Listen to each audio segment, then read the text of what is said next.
এই সমস্ত নারী আর পুরুষেরা এই 7টা গুনার সাথে জড়িত রয়েছেন। মেহেরবানি করে এই 7টা গুনাহ সম্পর্কে জানুন এবং এই গুনাহ থেকে বেরিয়ে আসুন। এই সমস্ত গুনাহ করার থেকে বিরত থাকুন, অন্যথায় আপনার পরকালের জীবনটাও ধ্বংস, দুনিয়ার জীবনে দুঃখ দুর্দশা বিপদ মুসিবত আল্লাহর পক্ষ থেকে গজব নেমে আসবে, সেটার থেকে উদ্ধার করার শক্তি পৃথিবীর কারো নাই। আজকে আমরা জানবো এই 7টা ধ্বংসকারী গুনাহ যেটা রাসূল করিম সাল্লাল্লাহু আলাইহি ওয়াসাল্লাম গণে গণে এই 7টা গুনাহের তালিকা দিয়েছেন, যেগুলাকে রাসূল বলেছেন ধ্বংসকারী গুনাহ। সহিহ বুখারী শরীফের 2744 নম্বর হাদিস এর বর্ণনা, রাসূল করিম সাল্লাল্লাহু আলাইহি ওয়াসাল্লাম বলেছেন, ইজতানিবুস সাবআল মুবিকাত। রাসূল বলেছেন, তোমরা 7টা ধ্বংসকারী গুনাহ থেকে বেঁচে থাকো। সাহাবায়ে কেরাম জিজ্ঞেস করলেন, ইয়া রাসূলুল্লাহ, এই ধ্বংসকারী গুনাহ কি? রাসূল করিম সাল্লাল্লাহু আলাইহি ওয়াসাল্লাম বলেছেন, আশ-শিরকু বিল্লাহ। 1 নম্বর হলো আল্লাহ আহকামুল হাকিমিন, আল্লাহ রাব্বুল আলামিনের সঙ্গে শিরিক করা। আজকাল আমাদের সমাজে কত মুসলমান শিরিকে লিপ্ত রয়েছে, আল্লাহ আমাদেরকে হেফাজত করুক। 2 নম্বর আস-সিহরু, জাদু করা। এটা তো এমন একটা অ্যাভেলেবেল অপরাধ যেটা আমাদের সমাজে অসংখ্য অগণিত নামাজি মানুষগুলো প্রতিহিংসায় যুক্ত হয়ে একজন অপরজনকে কুফরি বান মারে, জাদু করে, জাদুটুনা ইত্যাদি করে তাকে মানুষকে ক্ষতি করে। এটাও ধ্বংসকারী একটা অপরাধ। সুতরাং প্রতিটা মানুষকে এই গুনাহ থেকে বেঁচে থাকতে হবে। 3 নম্বর, নিরপরাধ একজন মানুষকে অন্যায়ভাবে হত্যা করা,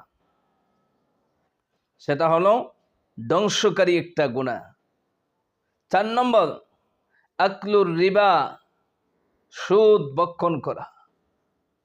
হায় আল্লাহ, আজকে আমাদের সমাজে সুদের সাথে জড়িত অসংখ্য অগণিত নামাজি মানুষগুলো রয়েছে, অথচ সুদ এমন একটা গুনাহ যেটা ধ্বংসকারী গুনাহ।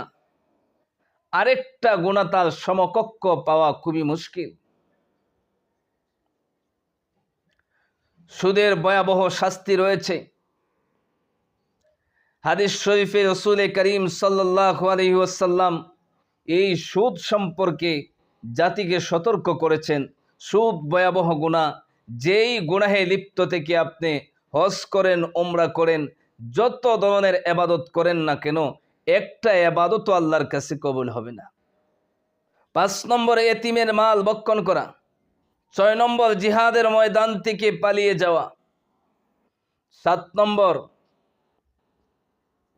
সহজ সরল সতী নারীর উপরে মিথ্যা অপবাদ দেওয়া। এই হলো 7টা ধ্বংসকারী গুনাহ। আল্লাহ রাব্বুল আলামিন আপনাকে আমাকে সকলকে এই 7টা ধ্বংসকারী গুনাহ থেকে বাঁচার তৌফিক দান করুন। কিন্তু আফসোস এবং দুঃখের বিষয় হলো,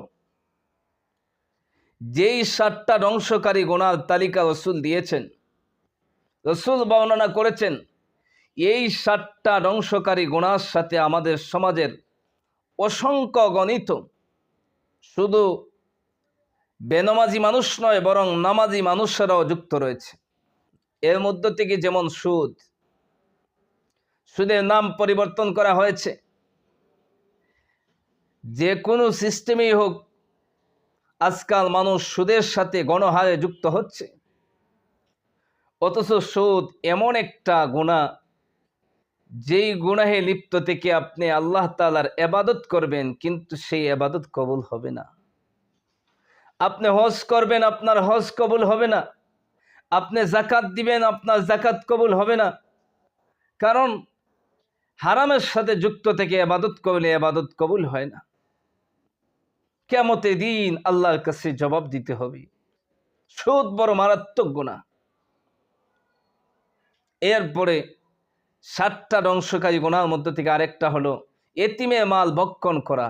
আফসোস, আমাদের সমাজে মানুষগুলা শক্তিশালী মানুষের সম্পদ আত্মসাৎ করতে ভয় পায়, কিন্তু এতিম সে দুর্বল থাকার কারণে এতিম সন্তানের মাল ভক্ষণ করতে মানুষ কষ্ট পায় না, মানুষ ভয় পায় না, কারণ মানুষের ভিতর থেকে আল্লাহর ভয় চলে গেছে।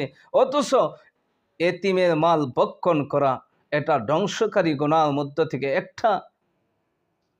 আল্লাহ কুরআনুল কারিমে বলেছেন, এতিমের মাল ভক্ষণ করা মানে জাহান্নামের আগুন ভক্ষণ করা।